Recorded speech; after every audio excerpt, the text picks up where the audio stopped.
Has this been a long day? I don't think so.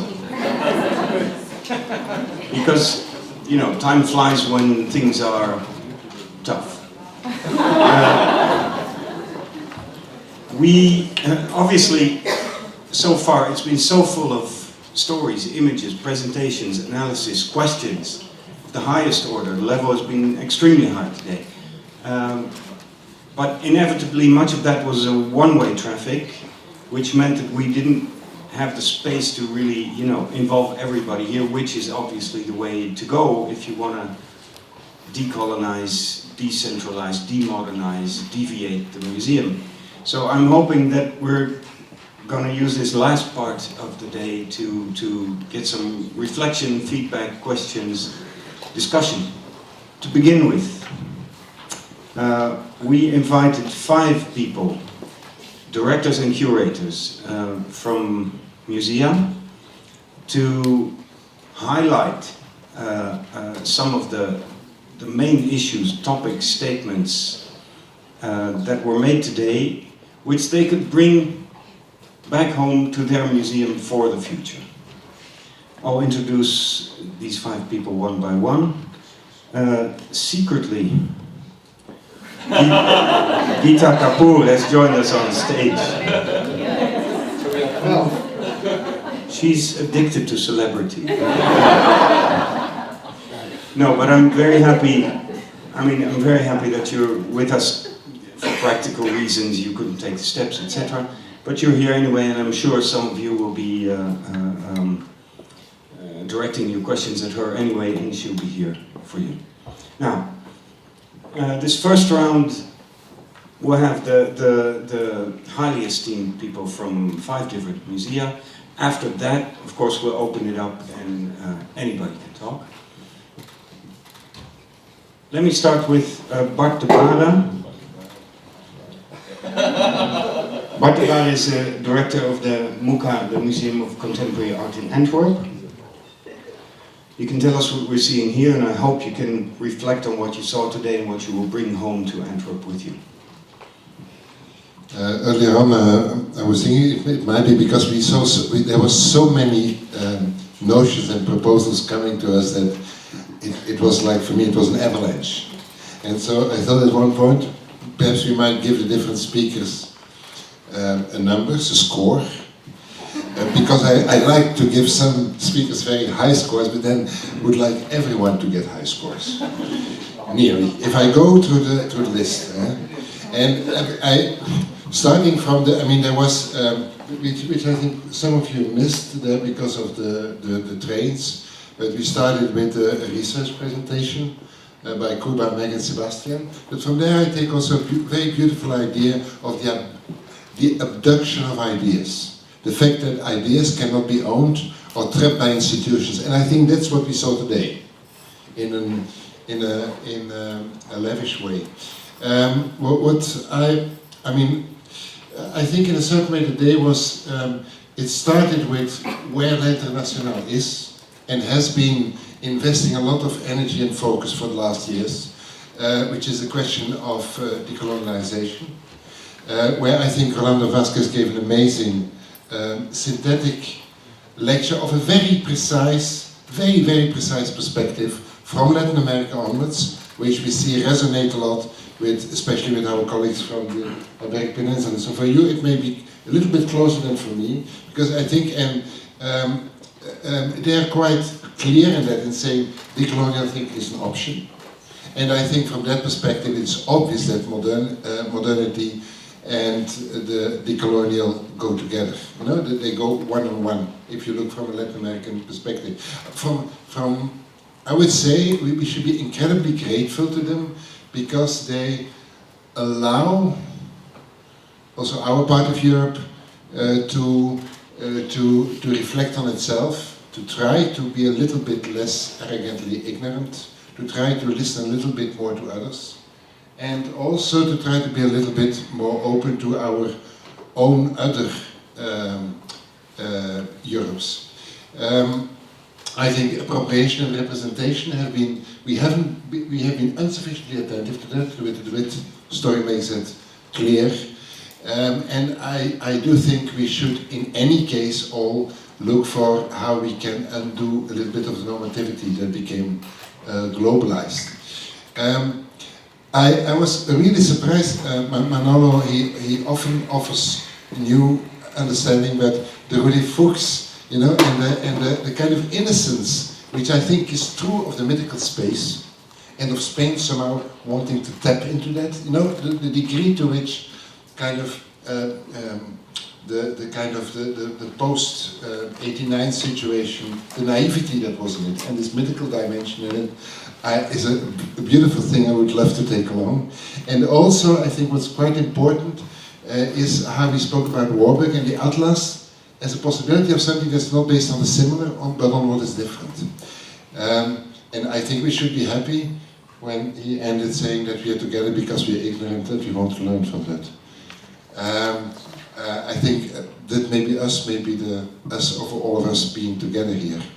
I think Merk Euner is the only one I would take 1 point less because she was a little bit too far from the microphone, which I think is absolutely sad, because I think it was the most beautiful, fragile presentation. I mean, we are in a kind of problematics of exhibitions. And she did speak about the end of it, and I was astonished by the astonished audience. That is indeed what the World Exhibitions left us.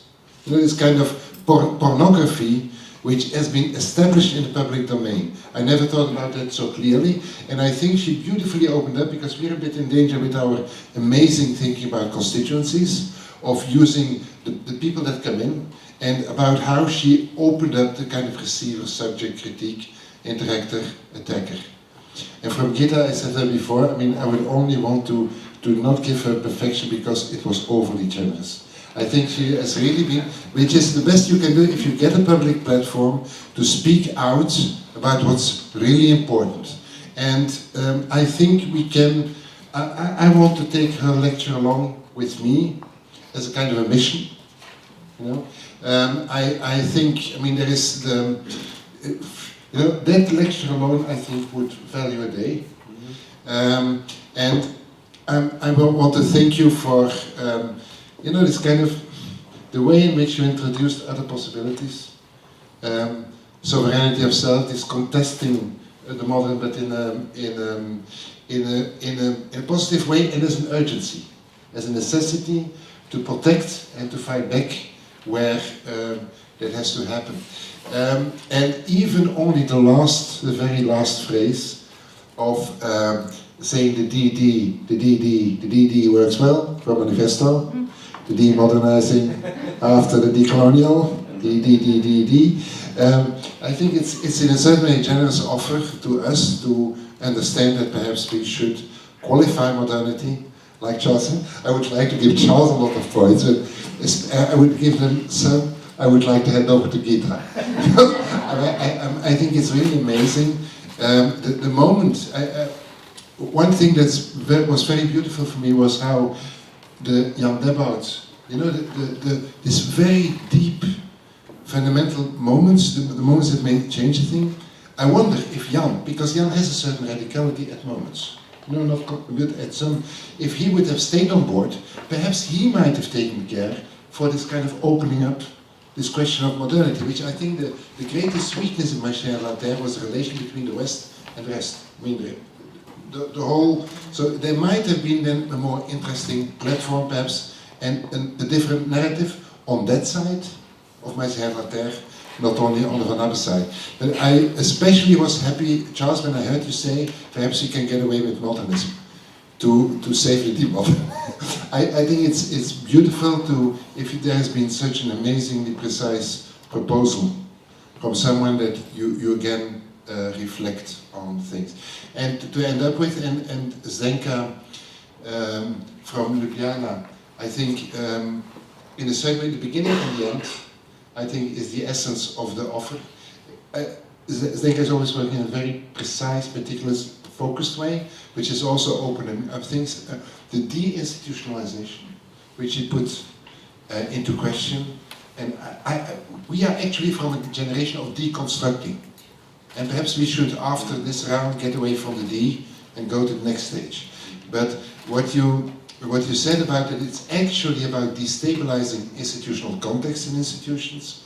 And then in your last lines, to say it may be about harboring fragile things within this institution. I think that's something we are sharing. So, and when I had to choose one image, I really want to take Eurasia, because at NUCA we want to be a Eurasian museum, being every moment aware. It's a different project from the decolonial, but it's that we are on this island together. We have been working on that. We will do a Joseph Beuys exhibition opening 12th of October, which is entitled Greetings from the Eurasian. And we will not put Joseph Beuys as a German artist there, but as a local artist of the region, which vanabbemuseum and us share, which is Eurocore, which he felt like that also. This may sound, this is the new entrance of MUCA since a half year. There was a beautiful article in the Witte Raaf speaking about it as a, what's the word from the 80s again? Something which is not real, which is like, what? A simulacrum, which is what I hadn't heard for a long time. This is consciously a simulacrum. MUCA is on a trajectory of becoming a museum of a size of MACBA in Barcelona. There's a building trajectory. I always saw that when infrastructure trajectories, they often kill an institution. So what we are trying to do, we are trying to change the software beforehand. And this is a move to that.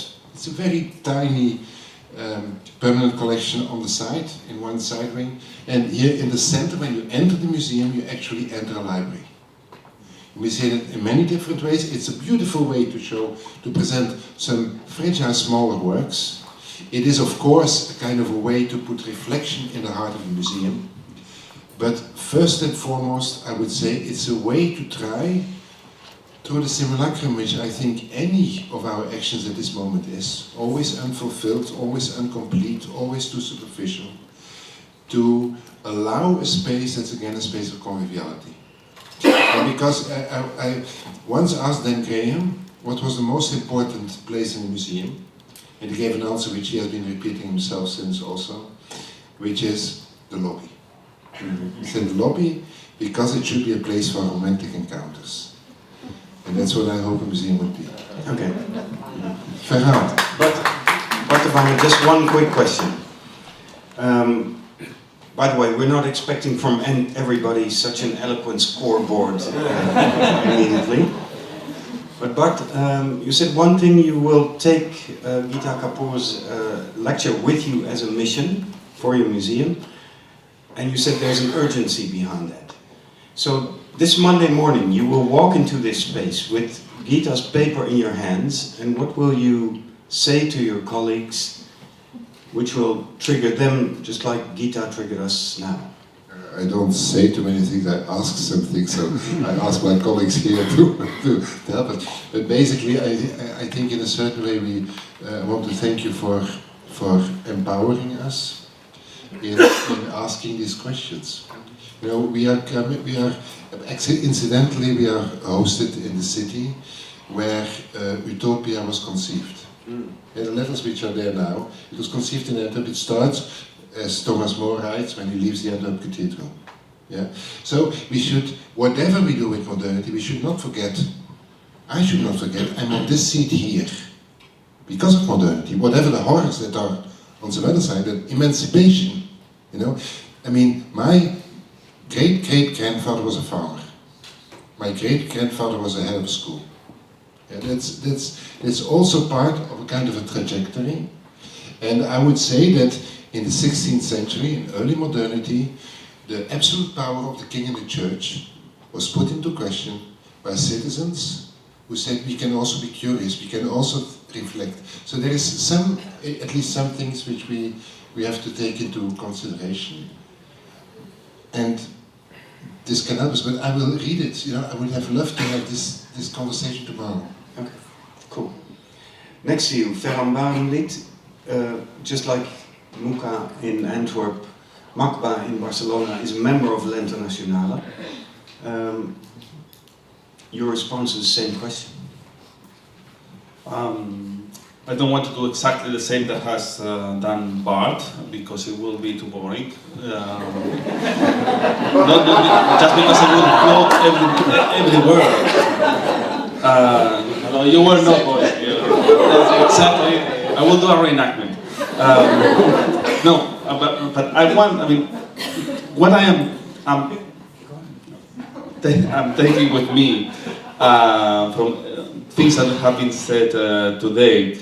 Maybe one of the first things that I take from Rolando's presentation is that maybe the most modern idea is the notion that we all should have been modern. So maybe the notion of demodernize is not only not being modern any longer, but recognizing that we have never been modern. I think that few here can raise hands saying yes. I mean, I come from a place that has been modern. I learned from Manolo's talk precisely some geography of my own city. How is it, and how we are now. We only have one direction to live. That is the sea. I mean, because in the other we are surrounded by art, and. But in any case, the things that I have learned today also, everything the word that Gita said, also understanding how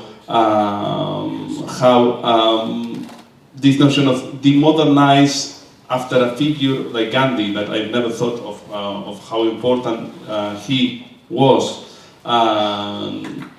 trying to be the first non-modern leader that wanted to create a state but never be the head of that state. Something that I've never thought. But in any case, if I am taking something home, is a notion that we have many things to decolonize. Okay, we agreed here that we have to decolonize our own colonial rules, but maybe that's already decolonized. It's still very visible in capitalist relationships. They are here. The rules of the global market are still extremely colonial, but for the rest, what we are doing is, or maybe we have already done that we have decolonized all those colonial rules, but we still have to decolonize much more things. We have to decolonize our own organizations. Even, I would say, our own transnational organizations, like the Internationale. I think that could be a very good goal for ourselves, no? Try to decolonize ourselves. But we have to decolonize our budgets, the way we fundraise, how we establish the relationship in the same organizations with our colleagues, with our governance, and with our constituencies. How can we erode the centrality that these modern notions gave to part of our main activity and bring it someplace else. Decolonization also means, I think, that museums should not be a political object but a political subject. And for that, maybe we should think of ourselves as we would like to see the world. If we would like to see the world in a world without frontiers, without borders, as a map, as a geographical map, as a physical map, with no lines defining states, maybe we should see our organizations as empty buildings, as empty organizations that we have to fill constantly.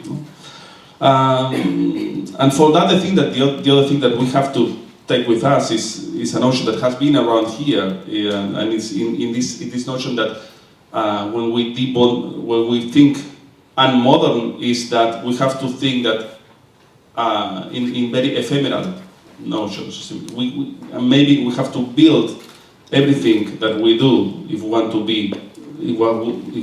decolonize ourselves. Everything has to be built in a very ephemeral way.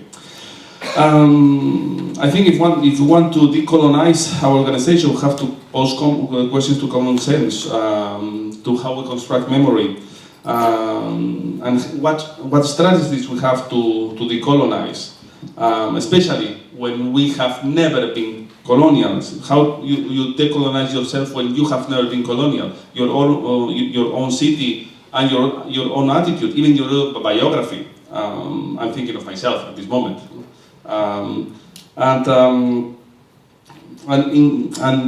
To end, I think that decolonize would mean two more things. One is that we have to socialize problems and to share them, and understand that the organization is a place where problems have to be shared in common, and that if decolonize goes with the modern, and modernity was something based on growth, now we have not to think in terms of growth any longer.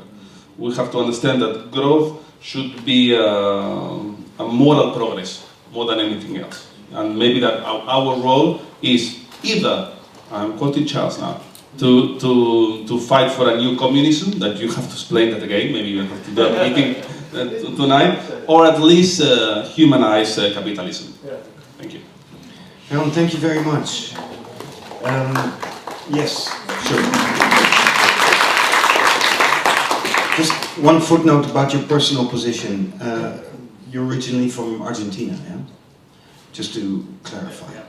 And then a practical question. You touched upon something that nobody else in this highly articulate, intellectual, artistic company touched upon yet. You said we should start by decolonizing ourselves, including decolonizing our budget. How do you decolonize a budget? I think, obviously, the budget is the way that we are most colonized. If you think, sometimes I think we're all asked if we're free to do whatever we want in our organization. Of course we're not. I mean, it would be horrible if we would be free. But one of the things that we are not free is because we have bureaucracy, and we have budgets that are set in a very strict way. And if not, we can ask Stephen about the budget for the Internationale. It's the most colonized Excel sheet in the world. So this is really quite a fundamental issue you're raising here, obviously. Because when we're talking about coloniality, that it's all about money, about profit, about economic growth. And you're saying we should move the other way. I think we should project all these ideas also to the way that we organize and we think our institutions, and the budget is one of the ways. Very good, very true. Thank you. Bart Rutte, who recently entered as that's not me. Yeah. Oh, sorry, I made a mistake. Miriam Chatanawi, curator Middle East and Northern Africa at the Tropenmuseum in Amsterdam, the Afrika Museum, and the Museum Volkenkunde, which I forget is the English Museum Volkenkunde? Ethnology. Ethnology Museum, right. Yeah. So I'm a relative outsider to the art world, so my observations will be accordingly. And in our workshop that I was in, we talked a lot about categories and classifications, like gender, museum, and nationality. And well, obviously we have to deal with that a lot in the museums of ethnology. And I do research into the history of these museums, and especially the historical moments of separation of European culture and non-European culture. For instance, well, this was not, obviously, this is a late colonial development in the Netherlands. It was not always like that. It's early 20th century, very late 19th century that this happened. For instance, the Museum of Antiquities in Leiden had a global collection until 1903, and then they decided to focus on European antiquities only. So there was a debate on what is European antiquities. Africa, obviously not. Indonesia, they considered it for sure. So no, definitely not European. All these objects, these were tens of thousands of objects, were sent to the Museum of Ethnology all of a sudden.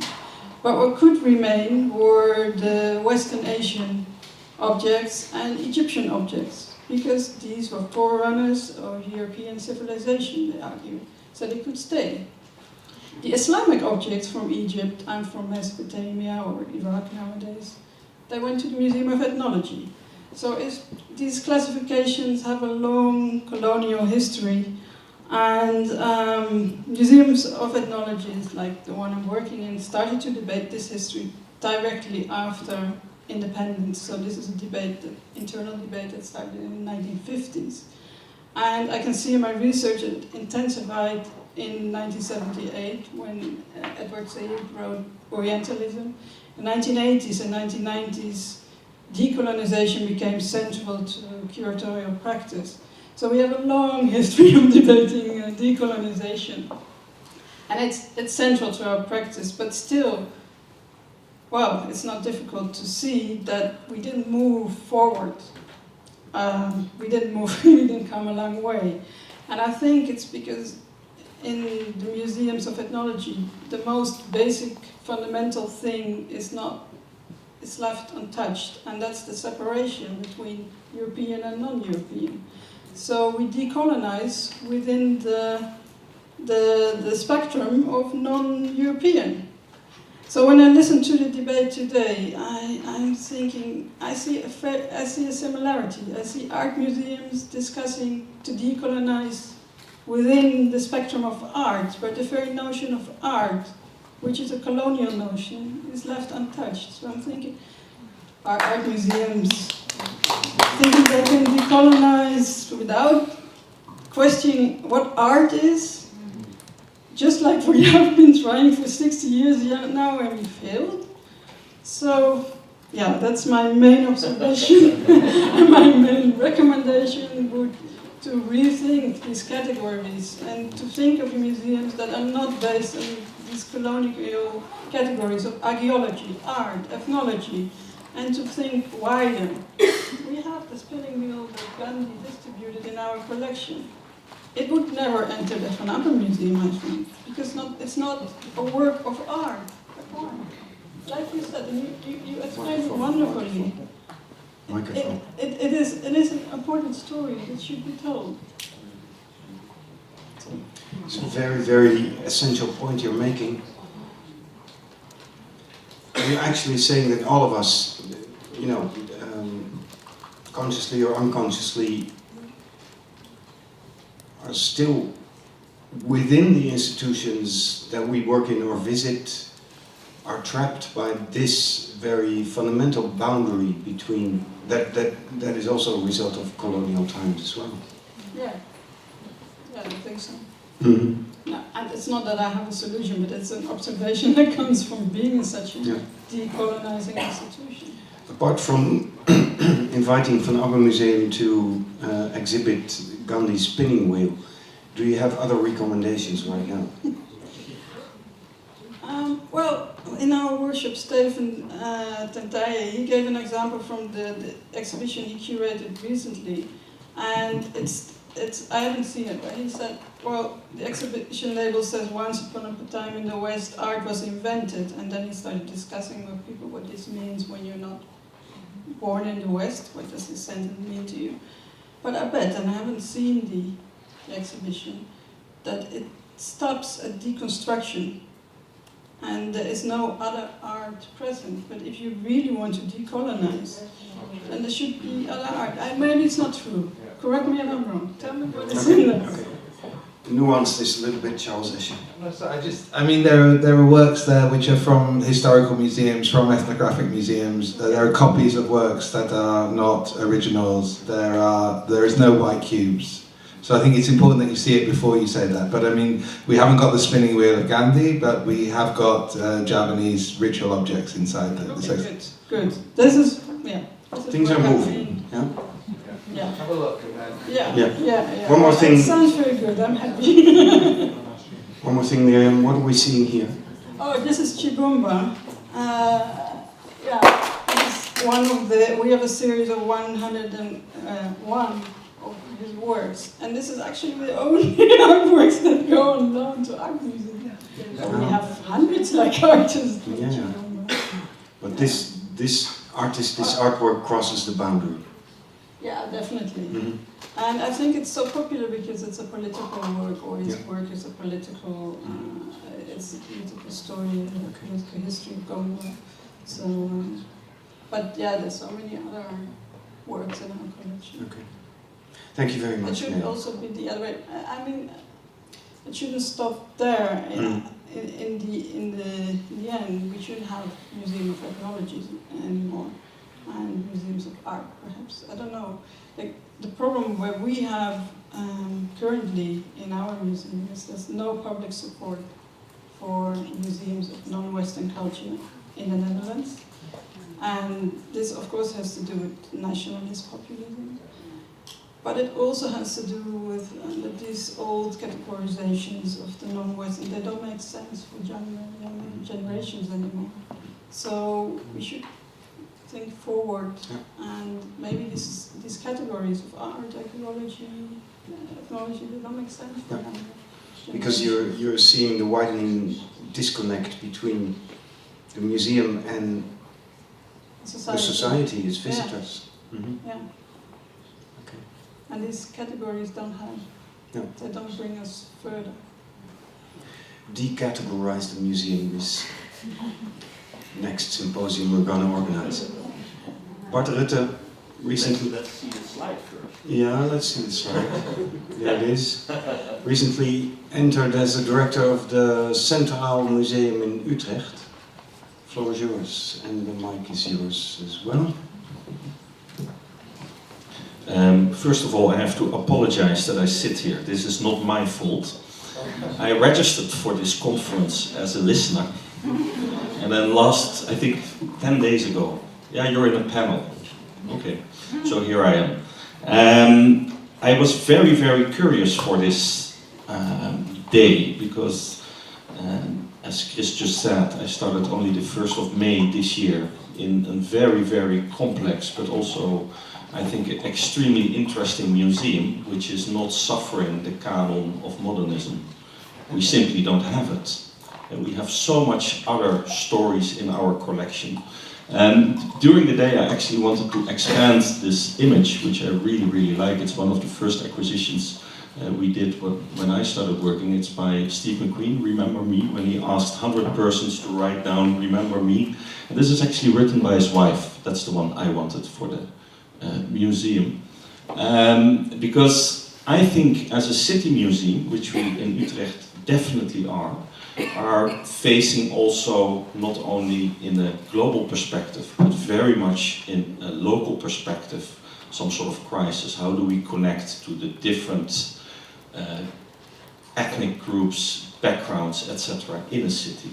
And this is definitely something we have to investigate, and not searching only in the global, but definitely also in the local. So that's why I registered and was listening. And I don't have points. I was sitting next to Bart the whole day, and he was making such a brilliant notes that I thought, well, I really can sit down and listen. But just a few remarks. I became very aware today, thanks to Rolando, who is actually also connected to Utrecht, I understood. So you're invited for lunch by this moment right now. Of my white Western gaze again. You know, you're very aware, but the way you brought it again was really a knockout. And I think the timing of your speech was brilliant. And then I walked into the display. I'll come back to Manolo because he had a very pragmatic lesson for me too. And I think the former last room of the making of modern art is really, really breathtaking, and literally breathtaking. I was completely confused, and all my kind of reference you normally bring into a collection display was kind of attacked. So I want to give my compliments to the bravery of the team of the vanabbemuseum to do it this way, because we all know that we, especially as a city museum as well, have our demands from the city council in regard of visiting numbers, being open to many, many audiences, etc., etc. And this is really a brave thing to do. And Manolo, you said in one of your speeches, I don't know where we are going, but we know that we don't like where we are coming from. Can I reuse that in the city, to my staff, to... Yeah? Okay, thank you very much, because I think that's a brilliant speech. Yeah. I also learned that ideas can travel without any borders, so thank you very much. I totally agree with all the yeah, great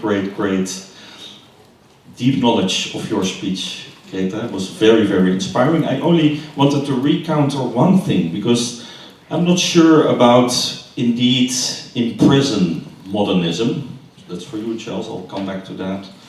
And that this canon may become a trace to be filled with the new ground. And then you said even more beautiful things, but I really like this idea, because we also need our audiences to kind of give them the how do you say that in English, but something they can grab on, because they walk in with a certain knowledge, and we should build on the knowledge they already have instead of just demolishing that. And then coming back to imprisoning modernism, the Centraal Museum has the biggest collection of a very famous modern artist, designer, Rietveld, who is oftenly in focus of artists attacking this idiom of modernism. But if you look at the 50s, Rietveld was actually not part of the style. There were heavy debates whether he should fit into this paradigm, because he was just a carpenter. So we have to be very careful before we accuse people and put them in prison, whether they're guilty or not. And that also brings me to another, because I have a deep love for modernist art as well, and especially the era of 1900 to 1920. I'm wearing actually my Matisse socks today. That it's still very open for revisiting this, what we think is a paradigm. You know, I recently read a very interesting article on Mondrian, on the fact that we should reevaluate his flowers. You know, we all know that he still kept painting his flowers for selling to the audiences to actually have a way of living, but that it is a false interpretation of his work, and that his flowers is actually a serious part of his oeuvre. So also readdressing modernism, I think, is a very important task. And that brings me to another point, because I think what is very interesting in today's gathering is that it is actually connected to a collection display. And collections are very beautiful instruments to reflect on what we thought of what culture is in the past, but also bring them back into the stage. You know, we don't have to be iconoclastic, because we have depots. You bring them back, you put them back into the dark, and on the moment they are kind of needed for reinterpretation, or again another reflection on it, you bring them back to the room. And this relationship is extremely valuable, I think. And that's also why I wanted to combine this work, actually, when I was listening to the stories today, with a beautiful painting we have in the collection of Bloemaert, 17th century painter, who painted a eunuch who is baptized, which is, if you look at it with a contemporary perspective, is a very, well, let's say, almost offensive depiction, but still in extremely powerful painting, and kind of readdressing that painting in different eras is, I think, something we can kind of learn from, and definitely help us understanding the world better. So here I am, not with a canon on modernism in my collection. We have a very kaleidoscopic collection, including fashion, design, but also local history. And what I found extremely interesting, starting working in the Centraal Museum, is that the 20th century is not so much collected, because then we got to some sort of national identity, and this whole idea of being local as Utrecht citizen disappeared. Of course, we have our war trophies, and we have some things related to the hippies, but there is not like a full understanding of what this 20th century is. And kind of acknowledging and also realizing that I'm extremely arrogant and ignorant, I could ask myself the question, okay, what shall we do? Shall we first have a lot of plenary sessions with the staff to discuss what diversity is? Should we kind of, make some sort of meta language, or should we just put a few pinholes in the future that we say, okay, we make a project 2019, we make a project 2020 to start working with it. So there are just 2 examples of exhibitions or projects we are going to work on, because my predecessor left a full program up till 90, is that I asked my staff to think about collection displays or exhibition in regard of what is known or in the Netherlands is known as a very interesting area in Utrecht, which is called Kanaleneiland. This is an area which is built in the 50s based on some sort of idealized utopian view, very much in line how Rietveld thought about housing. And how do we re-look at that? And that's a neighborhood which is driving us as a museum immediately to a lot of questions, not only about how to present, but definitely also what do we collect. And what I already noticed in these few months that we are working on that is that we need the help of good artists to kind of collect these stories and to give it some sort of shape, form, or make it collectible, so that we keep remembering these social histories which are so important to capture. Bart? Oh, I have to be Bart. Yeah. Mm-hmm. I have to be shorter. Huh? They invited me. Huh? Sure. Last but not least, then for 220. That was actually before I was starting in Utrecht. Then I read in the newspaper that the Rijksmuseum is planning an exhibition on slavery in 220, which immediately was some sort of turmoil in the press, because you will never be able to do that right, I think, especially not as the National Museum. So I wrote an email to Taco Dibbets, the director, like, okay, we're going to join you.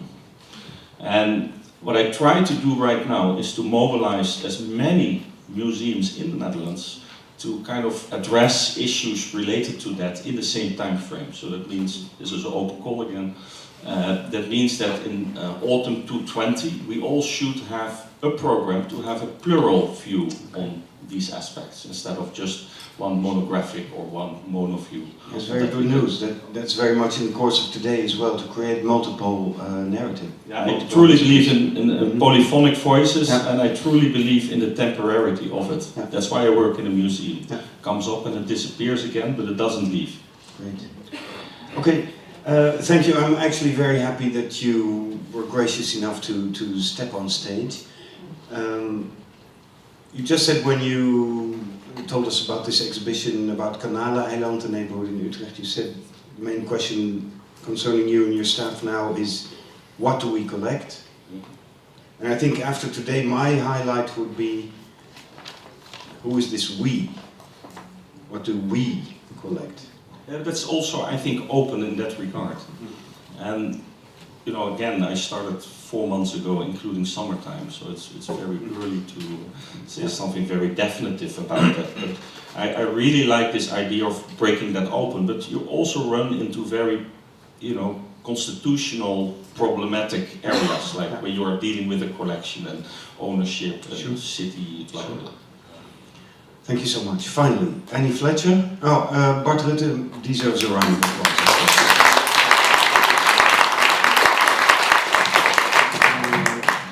So, does this place look familiar? Annie Fletcher is head curator here in this museum.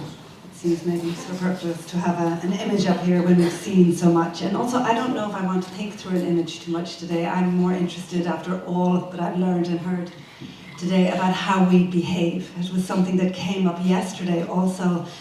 Some of us have been lucky enough to be sitting through 2 incredible days, which have been thinking very much about the capacity of the museum in relation to this incredible transition that we're in. And I think the verbs and the words that I sort of heard today that stuck with me very much were words that think about a wresting away, as sort of an agency that a public might have, that I think already Manola referred to when he talked about Warburg, and this idea of the constellation as the site of agency. And this idea to interpolate is another kind of challenging term that I thought is super valuable. We've all been struggling with ideas of youth Yesterday we talked about deviating, and deviating as a willful, an act of will, an act of perhaps looking at the imprisoned mainstream, maybe actually focusing on it in a particular way and purposefully thinking beyond. And so for me, I guess it's the thing that I want to bring out of this is that notion of action, that notion of what our capacity might be. The day yesterday was extraordinary also because it provoked us to think about all of those categories, which are, of course, processes of colonization, but mainly modernization. I think it's this separation that is killing us, and it's this idea of a rich and entangled life that we need to sort of address. Yesterday, what came out a lot and was really interesting was this idea of the classic heteronormative production of subjectivity, and I thought it was so beautiful today, this discussion of what would be an inner life that is plural. How would we address that, and who should address that? I also loved what Marriage said about the idea that maybe we're beyond our capacity, that other people might take over the archives, this idea of this distribution, this surplus that's beyond the building and out there for many to use. There's enormous moments of explosion of capacity, of possibility that I think we're just starting to scratch the surface of and that make me feel very excited. And I also appreciated very much this idea of the potential violence of visibility, transparency apparently, in relation to something like the exhibition. And that's why yesterday was also extraordinary, because so many people talked about different strategies, different outputs, different engagements with collections, with behaviours, with programming, with our professional behaviours of our own, and how we might shift and change those. And just to the end of that, I really thought your point about what is art is super wonderful and really important to keep troubling in relation to that idea of modernity and its separation of things from each other, and from the world and life. Because it came up in our wonderful discussions around constituencies, with the group As Long As It Takes. We were literally talking about how still, despite the fact we're in a kind of interesting and hopefully trusting relationship about what to buy, the categories of what is understood as art are still troubling and sometimes still quite violent. So there's a lot of work to be done, I think, and I've learned a lot today, so thank you.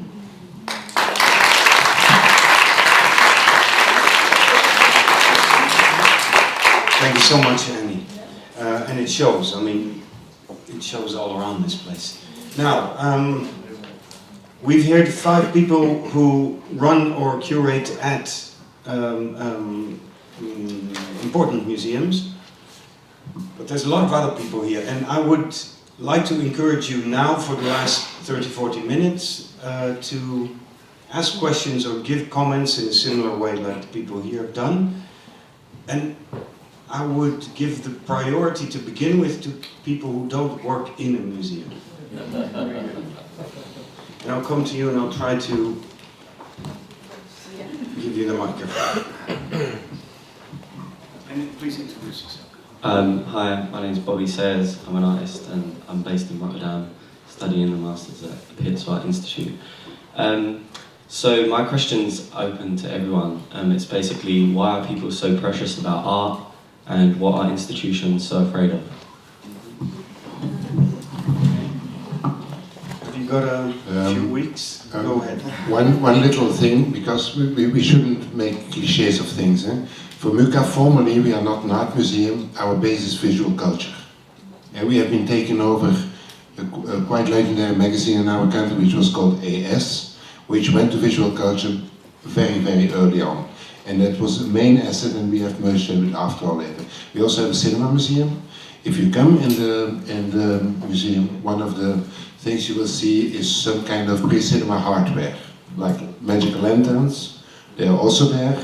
And I'm quite, I donated to the museum some works of Mkhize, a South African, you can say outsider artist, who has a very symbolical position, I think, in the coming about, or the not coming about, of the South African scene. So there is some kind of extensions, I think, in many places that are very consciously searched. I would like, instead of fear, to speak about limits, because I think that has not been addressed, and they are there. And I think you touched upon them when you said it may be nice for people to, when they come in with an expectation pattern, in a certain way you need to communicate with them. You need to speak a language which at least they have a possibility to flow into. And I think what we hardly ever discuss is the fact that there's different both strategies and tactics to go with that. And each of them has different advantages or disadvantages. Vanabbe chooses the fast track. Yeah? They go wide, they go wild. That has an advantage. It may give them a profile, gives them a very specific audience, but you also lose some parts of, so in a certain way within a kind of societal, what is it in the end about? I think in a certain way, in the end it's about reflecting continuously as us about how we may live together, and having a place of places where there's a kind of concentration points for this kind of reflection. And I don't think we should have, in the end, one museum or one of these places for everything. No, as a society, we choose for specific focuses. Each of these focuses, I think, should try to be aware of a very wide array of things in society. But we should also be aware of the fact that there is societies around us. And we are now thinking about constituencies, like trying to deepen this and make this symmetrical within how we are trying to think.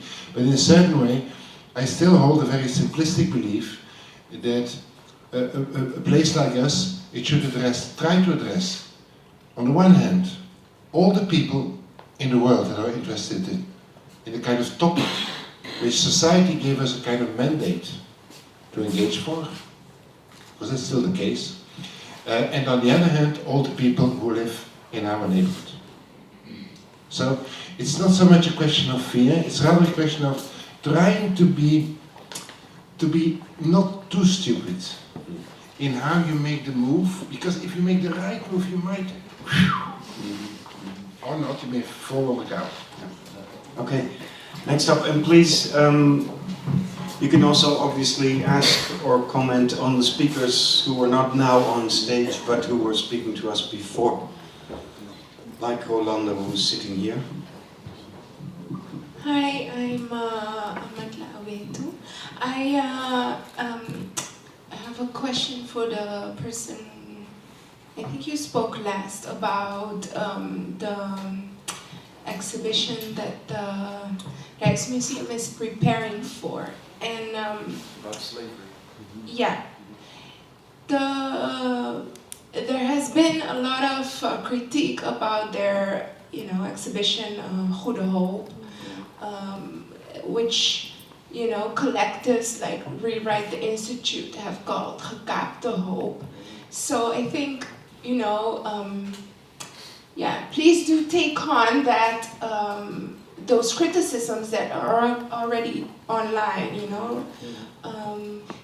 because I think where the Rijksmuseum went wrong, and I hope that they will, take this in consideration in moving forward, because the Afro-Caribbean community is already, of course, not a monolith, but many factions are very much concerned, having seen the Goede Hoop exhibition, very worried about No, but this that's coming exactly why exhibition. I think we should do it all Yeah. together. Exactly. And yeah. I use it not only as something to kind of comment on the Rijksmuseum or to parallel program with it, it's also a tool to start conversations, also in your own organization. So I think it is an interesting kind of just on the route you are going, just marking something that you have to relate to that without too much writing some sort of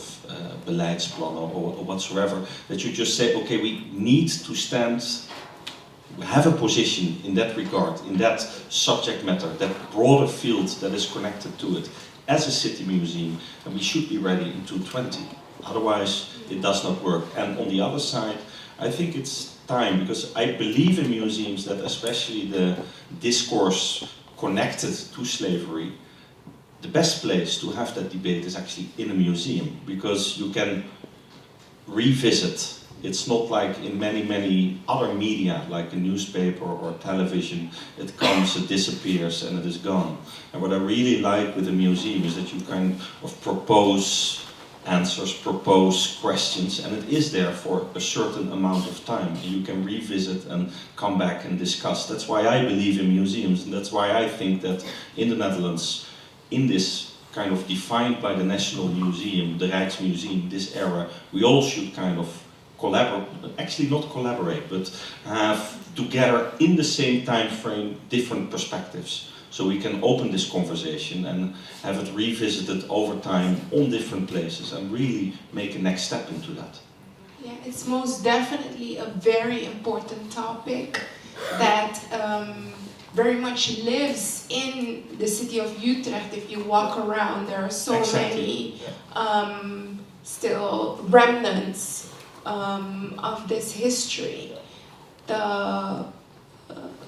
Where the Rijksmuseum went wrong is in something we talked about during the seminar is the constituencies, like who are involved in the preparation of this, you know, what they're doing, and who is made to feel comfortable in the exhibiting of what they are doing, and who's made to feel uncomfortable and left out. Exactly. So I hope that they will take it into consideration, and yeah, going forward, it's definitely something I would like to, because Rewrite the Institute will be there, Decolonizing Museum will be there. These people are, I mean, I'm also part of it. We are, you know, actively critiquing what's happening and using the hashtag "The Empire Writes Back."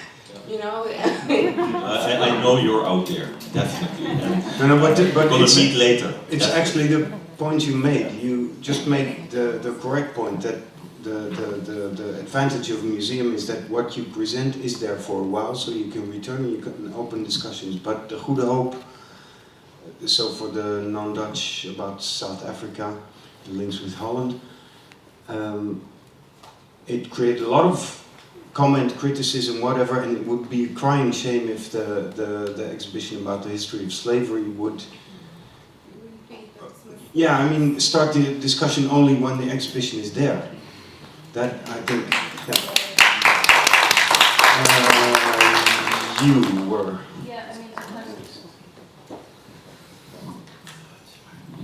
Thank you. I've now got two different things that I'm trying to think of responding to. But just in relation to the last subject, yeah, I don't think that you should defer until the process of exhibiting and that kind of contact with your constituents.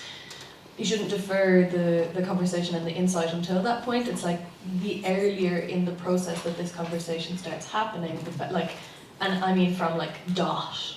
Because it's we are way working too on often that. it becomes, and I understand that that's your aspiration, but it's so apparent when you visit an exhibition or something like that, when that is kind of an afterthought. Do you know what I mean? Where it's kind of added, it's mixed in later in the conversation, and it's not part of the sort of principles. Sorry, and then this wasn't even the question that I was supposed to ask. I wanted to follow up on the very first question, which was about fear. And I kind of maybe wanted to readdress that because it's maybe sort of an underlying emotional cause for institutional defensiveness, maybe. And also my role. Oh, I'm talking and I've been worked for this museum, and probably I should have waited until later. But I'm very accustomed to my role in the institution being one of antagonism. And so what I often encounter is institutional fear turned defensiveness, turned unlisteningness. Anyway, but what I wanted to do was, the last point that you made was talking about a kind of particularly like risky institutional practice, and that you either soar or fall. And to repose the question about fear is like, what do you mean by fall? Bart de Baren? It was not an either or. There's many different there's many different, it's like when you try to get somewhere, there's many different paths you can take. And I think what's different is a kind of attentiveness because of a responsibility you hold, or a kind of capacity that is not yours, but which you feel relevant to take upon you for a society, is that there's a kind of, you reflect on what's the paths. And there's many paths where you don't fall and don't jump. And they also have a quality, because there's less danger of falling, less danger of losing things. So it's about how I just want to say there's a relative choice, which is not apparent, but which is actually there. There is, of course, a possibility. For example, I invested a lot of energy in the foundation of the first Johannesburg Biennial. Yeah? A lot, trying to, in many different, I can speak a long time of it, but Lorna Ferguson was an amazing woman. Okay, and meestal the second Johannesburg Biennial, and there's no third. That's falling for me, because that was an important instrument. If you have a second one, whatever it means, and there's no third, then you have fallen. Because there's a capacity for society that might be continued and that's not continued. That's what I meant with falling. So the ending of an institution? Well, the ending of something that has an urgency, because for a lot of institutions, it's not, because institutions come and go also in this kind of flows. So it's not about, very often it would be good if institutions would merge or, end, but urgent situations that give a kind of potential capacity, if you feel you may engage for one of those, and then you take a risk too far, or you don't engage enough. Okay. You would like to say something, and again I encourage people to address the speakers that went before, like the keynote speakers, Rolando and Gita. Hi, I'm also an artist and going to the Pete SWAT. This is responding to Bobby and Imur's comment, and as well as you. There are some pressing list of questions that I have made from the past 2 days. The first question is that can we look at the micro-politics of the art world which mirror the politics of the world that we are highly being critical to? And I really appreciate, Anka, all the things that you said, and this is also in response to you. What kind of art is being chosen and endorsed by the museum via the gallery? What are the internal dynamics of the art industry in this act of filtering these works and endorsing them and creating commodified objects? What about the artists who are natural-born care workers, activators, mobilizers, and storytellers who are working outside of this industry dynamics? Those were mentioned today in somebody's talk about refugees trusting artists, and there was I overheard a question saying, I wonder why that is. And as an artist personally, I would like to contribute an answer to that, is that because we care whether an outcome comes from that or not, or whether we get recognized, or whether any institution follows up on that. We care and we are embedded always. Are the choice of these works in... Okay, so when these works are chosen and displayed in the museum, are the choice of these works also contributing to the lack of the public bodies coming in and actually being able to engage on a personal level that the museums are really looking to do? What about the successful interventions from the past 2 days? I think Imur's project with the reading group is an example of how public bodies, LGBTQ bodies, were interacting with the building and developing their own relationship as a safe space, and B, they were also interacting with local bodies who do not know LGBTQ bodies, thus creating extremely successful outcome. And is that considered tangible when we come to evaluating art and valuing these things? And the question of access to good artists. I think that there is a new economy in the art world as more and more artists are taking their practices to the socially engaged sphere. Can this invisible labor that goes into relations, transparency, opacity, all of this, can this invisible labor be considered a new economy and allow for the storytelling and allow for the binary bodies to meet in a space like a museum where it's an empty shell of open possibilities, and the artists are the ones working with the institutions, dissolving the politics of the industry itself, erasing that one binary and then erasing the second binary of really getting together many different kind of ethnic bodies as well as public and non-artistic people to engage. Would you? I mean, because I think this was an incredible summary of the questions that are being asked and should be asked within the museum we're talking about. Is there one of the speakers of today that you would like to respond to some of this? I think that was my response. Okay, it was your response to what we've been hearing today. Great, thanks. Who else?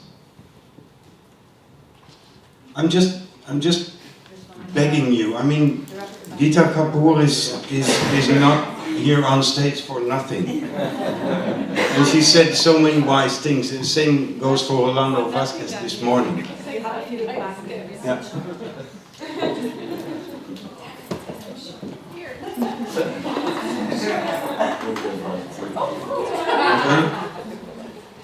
Yeah, was it? Yes, I'm short. Hello, my name's Winnie. I'm one of the deviant practice researchers. So I had the pleasure of being here yesterday. It also gave me an opportunity to speak to an artist. I don't know if he's here, so I'm not going to name him. I asked him what was more important to him if he had to choose, to be remembered for his biography or for his artwork. And he said that it was a difficult question because he was aware that he was invited sometimes because of his origins and because he's a refugee, and so he gets invited for that. And the unspoken answer to the question was he doesn't turn down those opportunities to exhibit. And the sad thing is he's still being asked in that regard, even though he's been working since the 90s or 80s even. So I guess that's a question I have to any of the museums. How then do you choose to invite an artist? And so to all the museums, and I would also like to hear how Gita and Ronaldo or anyone would like to respond to that. Thank you. Yeah. Manolo is ready to answer that. No, I don't have the answer, but just pointed to me. About, where are you? Okay. Okay, suddenly I just remember Woody Allen when he was asked by a journalist, I think, something like, Maestro, I mean, aren't you happy that you would be living in your films? And he said, forever. And he said, I rather would be living in my apartment forever. So actually I think it's not biography, not art.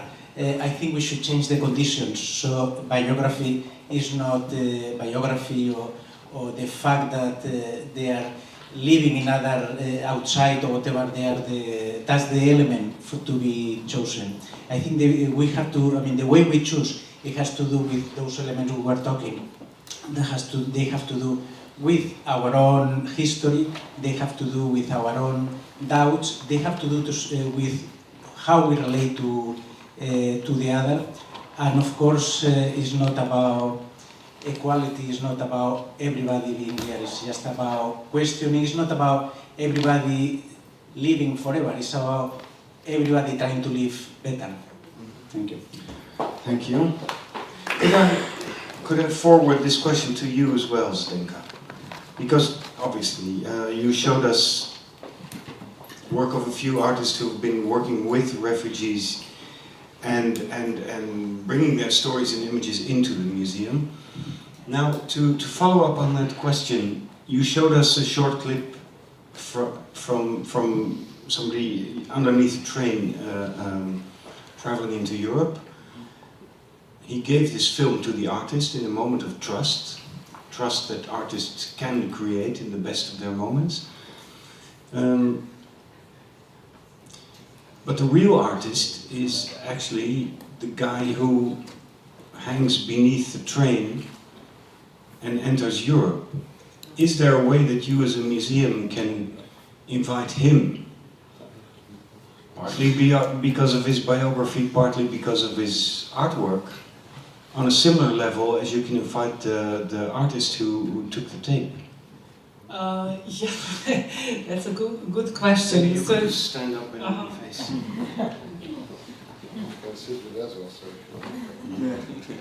Yeah, it's a question who brings the certain image or ideas to the art context.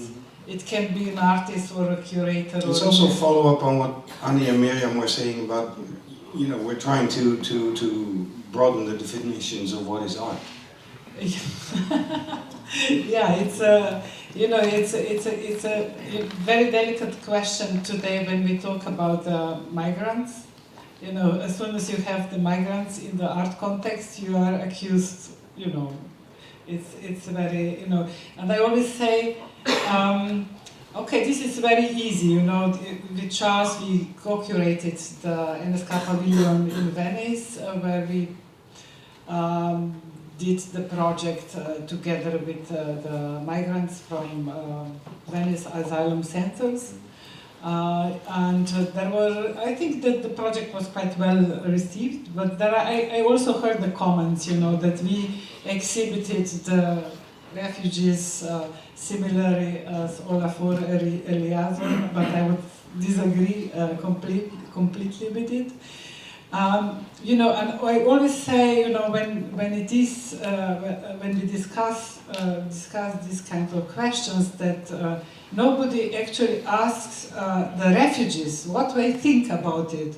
You know, so those kinds of critiques are very elitistic in a way, because nobody. So we still in our discussion we still unconsciously treat the refugees as the objects of our representation, because, you know, the most important question is, you know, are we using them, you know, what is art, what is not, we are discussing among ourselves, so nobody, okay, but now asks them, you know, yeah, what they think. So and now you're in the heart of today, because I think the day started with, you know, the West has defined itself through creating the other from 1492 onwards. So you're mentioning a very similar phenomenon going on today. And as long as we make the migrant or the refugee or the asylum seeker the other, and we are afraid to give him or her the platform, then we're actually repeating, you know, repeating the old. Of course. Yeah. Yeah, but we are always in danger to repeat. You know? We are. Most often we repeat, yeah, unconsciously, because it's very deeply inside us. You know, it's not the question whether we want to demodernize or whatever. You know, it is question. You know, that it's the most difficult. How I don't know who asked how to decolonize ourselves. You know, how to you know delink for all the knowledge and that's why I liked your presentation so much, because you're very, very nuanced and careful in how you treat these questions. Yeah, I mean, it's for the museum. This question how to, you know, the most we can do is to create a space, a location where we can discuss this question and to make the visible how all those mechanisms of governance actually function. I don't believe that we can do much more, you know. Okay. So this is the. Well, it's never too late to do more. So I'm really going to you, Rolando, because what just popped in my mind, when I hear Zdenka speaking, I hear an echo of the story you were telling us this morning. Could you respond to that? Well, I do think that one of the key questions is to change the logic of enunciation. Right? The museums have been holding the monopoly of enunciation. Can they become spaces for listening? And what are the conditions of possibility for that listening?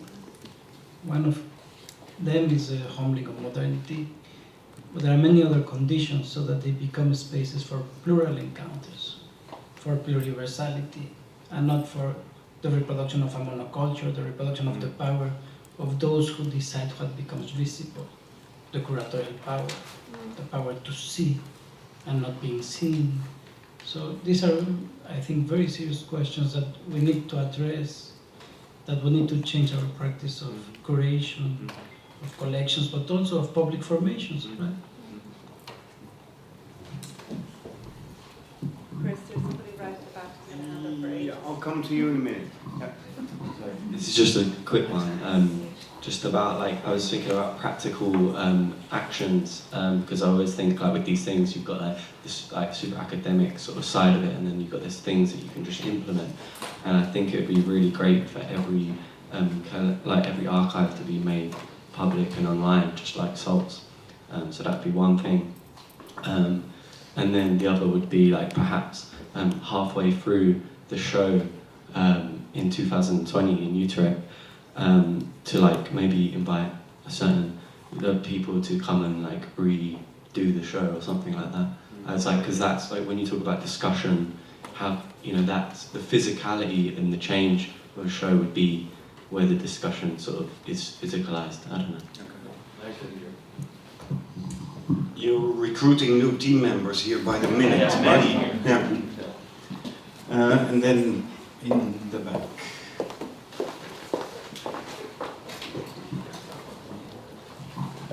Now, I'm just very curious to hear from Gita Kapoor in relation to the discussion that the categories of art, modern art, or art more generally should be broken down or challenged.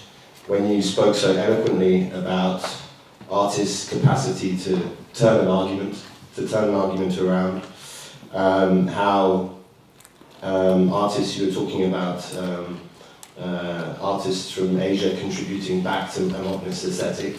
So I just want to hear your response about some of these calls to rethink the categories of art and rethink the category of the art museum, especially in light of the fact that when you said in India there is no museum for modern art.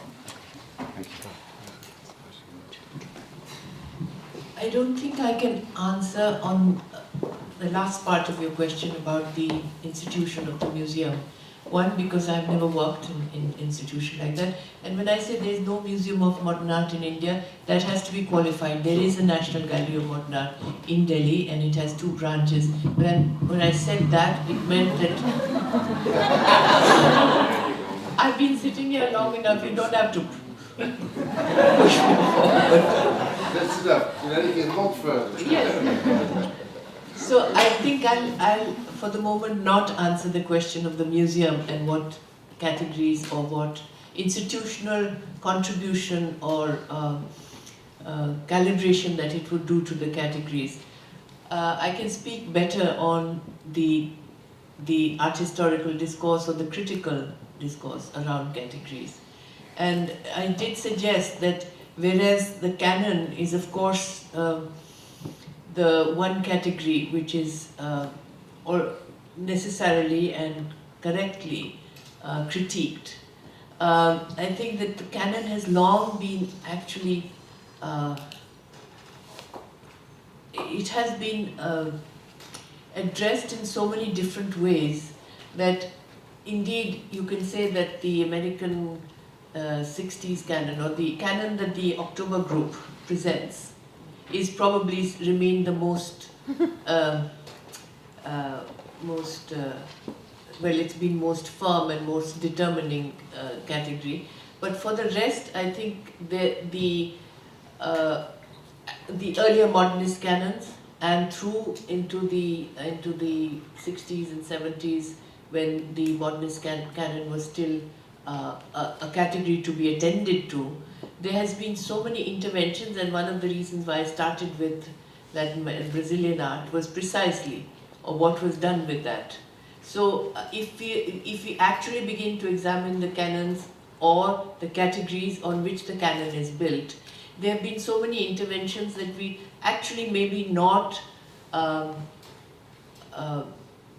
may not be so anxious about them in the rest of the world, as indeed the modern museum in the West might be. Because we are not in some ways overdetermined by the art historical discourse in the West, in the modern museum, there could be a much easier relationship to it. And I think that, for instance, the Chinese artists, not that I don't want to make a big category of the Chinese artists, but they've been extremely careless with the canon. They really don't care. And compared to, for instance, perhaps even in India, we would give regard to the modernist canon. The Chinese don't. In fact, they say, we are only interested in the contemporary and the avant-garde. I don't know, modernism is academic. So there are ways in which this has been dealt with in different parts of the world. And if you were just to take Brazil, India, China, you would get, I'm getting to BRICS it looks like, but anyway, if you go across these three very major contributions within discourse on modernity, and then its rejection or its upturning in China, this already is in process. And so what probably is not in process in the same extent, except what I'm hearing today, which is quite extraordinary in terms of its self-questioning, is the museum discourse and the art historical discourse. But I think art history also has been deconstructed quite importantly since the 70s, whether from a feminist viewpoint or from other, from the post-colonial viewpoint, etc.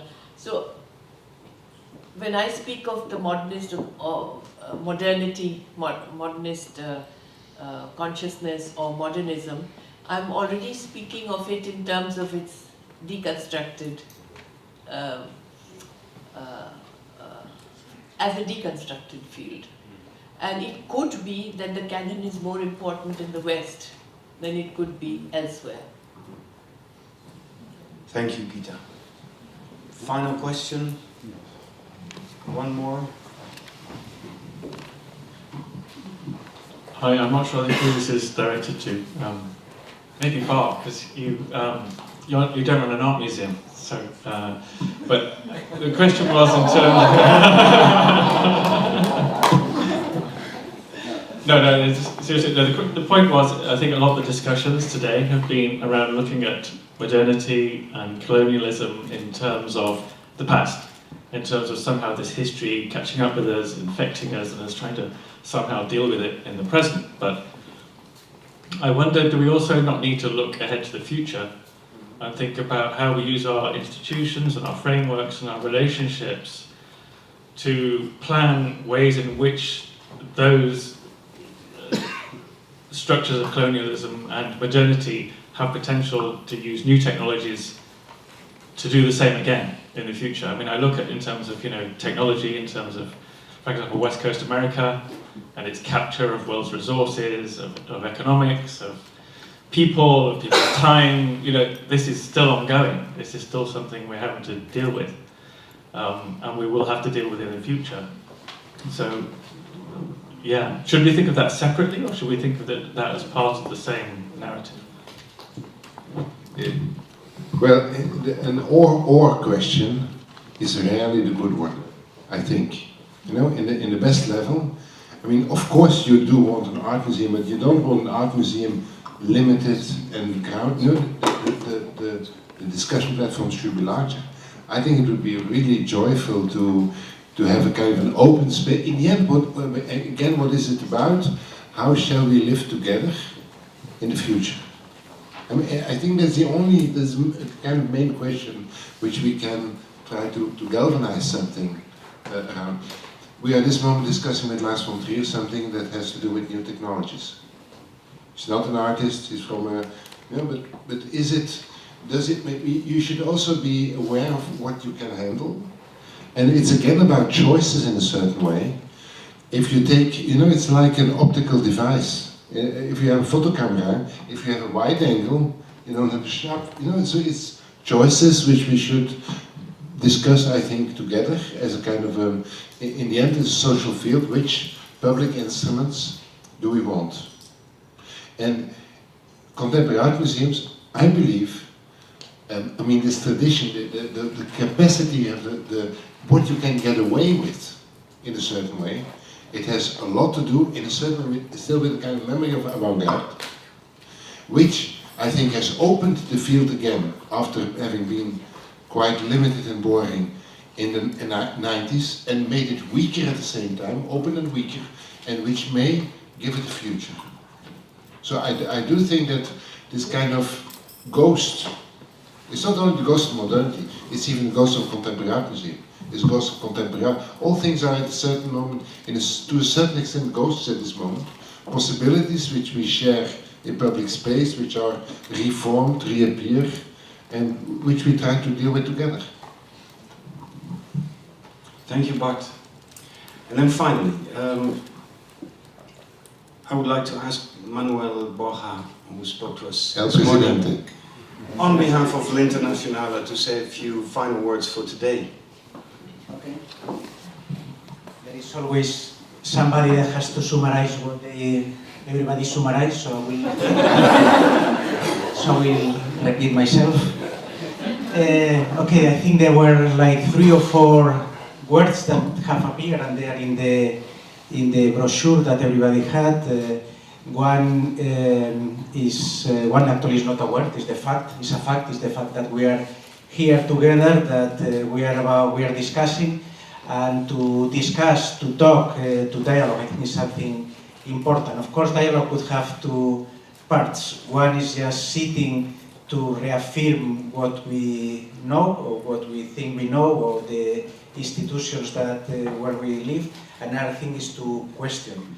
I think it's very important to realize that discussion can only be a real discussion if it's agonic. That means if the adversary becomes, or the enemy becomes an adversary that wants to change the institution together with us. So that's one.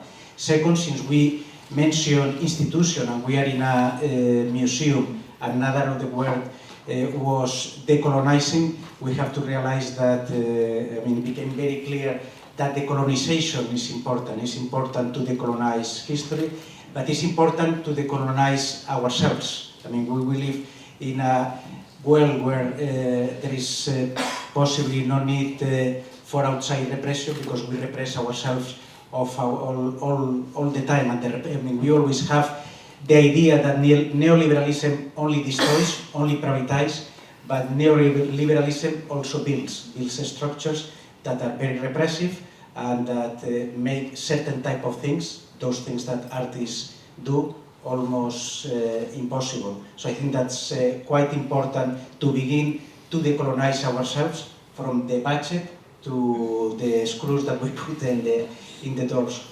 And finally, there is one word that it didn't, I think I'm forgetting other words, but one word that didn't appear, but it was in the flyer, and actually it's there, is collection. In a way, I think we give it as a granted that we have to collect. Do we have to collect? Probably we have to collect. We are all obsessive. We are psychiatric meat, flesh. So, but collection is property. This is really the word. Do we need to own things or not? So, and I think that's a major difference of how museums, how society, how their market, how their world is built. I would say no. And I would say no, and I would say that storytellings are free. Same way that it's free to demand that culture belongs to everybody.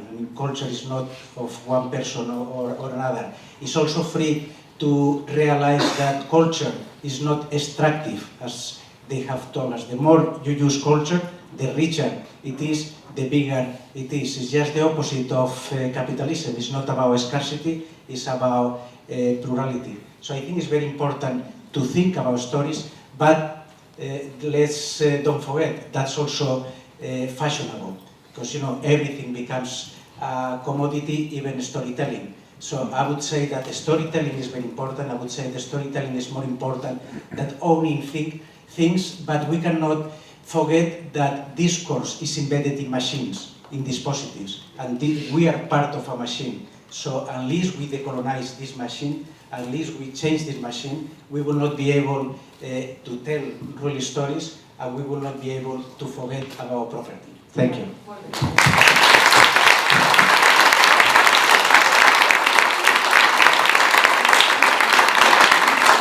Thank you very much, Manolo. Before we decolonize ourselves and before we also decolonize the institution, sometimes we not only have to focus on ourselves but on somebody else and celebrate somebody else. Because if we want to decolonize ourselves on the institution, we will need to do it together. And we did it together with the help of many, many people, and I would like to thank a few of them. First, I want to give one more final total thanks to all the speakers who, from audience to panelists, participated and helped make this great event. Thank you.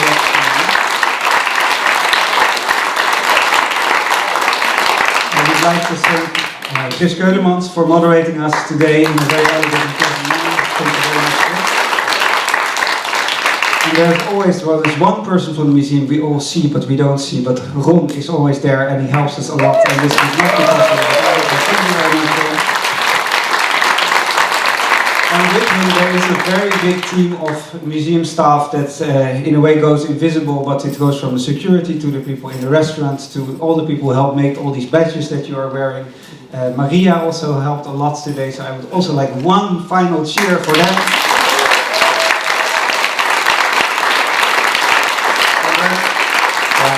You are already looking away as though you don't want to hear it, but there is one person without whom this certainly would not have happened, and if not for no reason, save for the last, because I think Mariska deserves a very large sound of applause because she did a fantastic job. Thank you very much.